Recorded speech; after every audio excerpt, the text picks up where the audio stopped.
Olá pessoal, começa agora o podcast Conexão MP, mais um canal de informação do Ministério Público do Tocantins destinado a você, cidadão.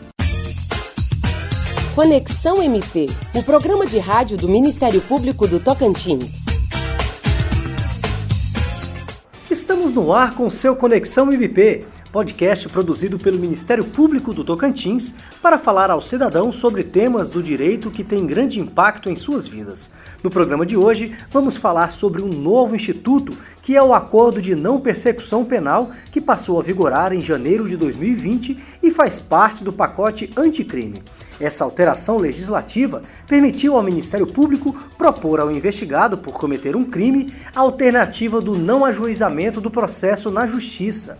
Isso significa dizer que o Ministério Público poderá fazer um acordo antes do oferecimento da denúncia, mas isso só acontecerá em alguns casos e desde que a pessoa aceite cumprir exigências impostas. O Acordo de Não Persecução Penal, apesar de ser novidade no Código de Processo Penal, já vinha sendo adotado pelo Ministério Público em virtude de uma resolução do Conselho Nacional do Ministério Público, que previa a justiça negociada.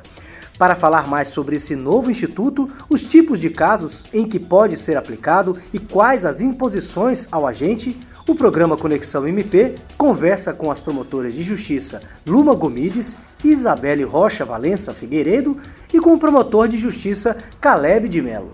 Dr. Caleb, como falamos, a alteração legislativa, incluindo o Acordo de Não Persecução Penal, foi incluído recentemente no Código de Processo Penal e está disposto no artigo 28A. Porém, há algum tempo o Ministério Público do Tocantins já vinha utilizando deste método. Inclusive o senhor foi um dos promotores de justiça pioneiros aqui no Tocantins. Como isso era possível se ainda não estava previsto em lei? O Acordo de Não Persecução sofreu resistência por se entender que afetava o direito de liberdade ou de não se autoincriminar. O mesmo que aconteceu ao tempo da Lei dos Juizados Especiais. Eu entendo equivocado, pois o que se negocia é um pagamento ou prestação de serviço. É a ferramenta eficaz para aqueles processos que findavam em prescrição ou que, após a sentença, a pena de prisão já era convertida em pena alternativa. Ora, se você vai tocar um processo no qual ao final não levará o réu à prisão, para que ocupar o caro sistema judicial se pode aplicar direto a pena alternativa? Felizmente, trabalhei com juízes e advogados de visão inovadora e pragmática, possibilitando eficaz resposta à sociedade. Em uma palavra, é o mal do crime se transformando em um bem para a sociedade atingida. Promotora Luma, o Acordo de Não Persecução Penal foi inspirado no instituto utilizado nos Estados Unidos.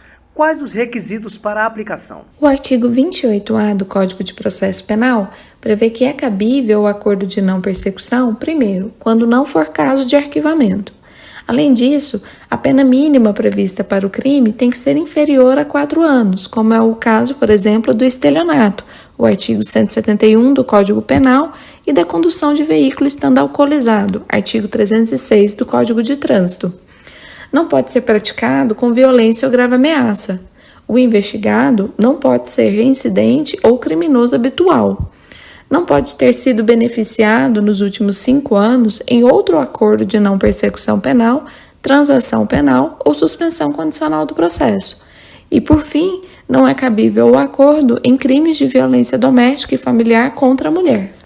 Todo mundo sabe que o cometimento de um crime pode resultar na aplicação de sanção ao infrator e que a prisão é a medida mais drástica na área penal. Quais as vantagens desse acordo de não persecução penal?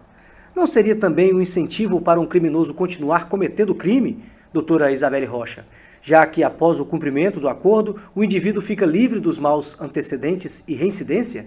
É importante esclarecer que o próprio texto legal veda a realização do acordo de não persecução penal ao criminoso habitual, ou seja, aquele que vive da prática de ilícitos. Em verdade, o acordo vem como mais um reforço à ideia de justiça restaurativa penal, em que, ao invés de focarmos na punição do autor do delito ou na ideia de desobediência da lei, passamos a observar com maior atenção aqueles que sofrem as consequências diretas do ato criminoso, a vítima. Assim, além da ideia da possibilidade de recuperação mais saudável, digamos assim, do sujeito que praticou um único ilícito, sem violência ou grave ameaça, o objetivo principal é a reparação mais rápida dos danos sofridos pelas vítimas de crimes.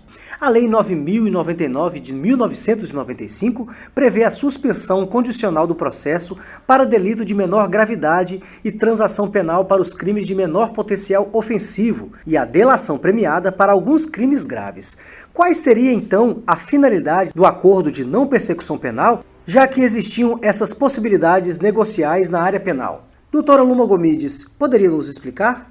Antes da previsão do acordo de não persecução penal no ordenamento brasileiro, havia um grande número de crimes que não eram abrangidos por nenhum desses institutos, por possuírem gravidade intermediária.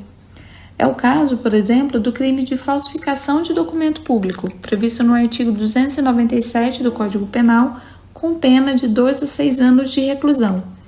Estes casos, contudo, hoje abrangidos pela possibilidade de realização do acordo, se satisfeitos os requisitos anteriormente mencionados, passam a ter uma solução mais rápida e, em diversos casos, mais eficaz. Dr. Caleb Mello, quais são as condições propostas pelo acordo de não persecução penal e quem são os beneficiários com o cumprimento? Primeiramente, o infrator precisa confessar o crime e, reparando o dano causado, renunciar ao proveito do crime. Após, deve aceitar uma pena alternativa, que pode ser prestação de serviço à comunidade, pagamento de um valor ou outra condição estabelecida pelo Ministério Público que seja compatível com o crime. A pena é revertida para a sociedade atingida em projetos sociais previamente definidos ou para órgãos públicos, como bombeiro, polícias e hospitais. Em 2018, houve a destinação em torno de R$170 mil, 200 mil em 2019 e esse ano, mesmo com a pandemia, já destinamos mais de R$60 mil. Para encerrar, doutora Isabelle Rocha, a senhora considera que o acordo de não persecução penal fortalece a atuação do Ministério Público? Sem dúvida. O acordo de não persecução penal evidencia inclusive o caráter de agente político criminal do membro do Ministério Público. Cabe ao MP decidir se o acordo é necessário e suficiente para a reprovação e prevenção do crime. Recentemente, a Terceira Câmara de Direito Criminal do Tribunal de Justiça de São Paulo entendeu que o acordo deve ser resultante da convergência de vontades, acusado e MP, não podendo se afirmar que se trata de um direito do acusado, até porque, se assim fosse, haveria possibilidade do juiz determinar sua realização de ofício, o que retiraria sua característica mais essencial, que é o consenso entre os envolvidos. O acordo de não persecução penal deixa claro o papel gigante do Ministério Público na efetivação da justiça penal no Brasil. Agradecemos os promotores de justiça Luma Gomides, Isabelle Rocha Valença e Caleb Mello pela participação no Conexão MP. Nos despedimos aqui informando que o Ministério Público do Tocantins continua fazendo sua parte no enfrentamento da Covid-19. A orientação é para manter o isolamento social indicado pela Organização Mundial da Saúde e pelo Ministério da Saúde. Até a próxima! Termina aqui mais uma edição do Conexão MP.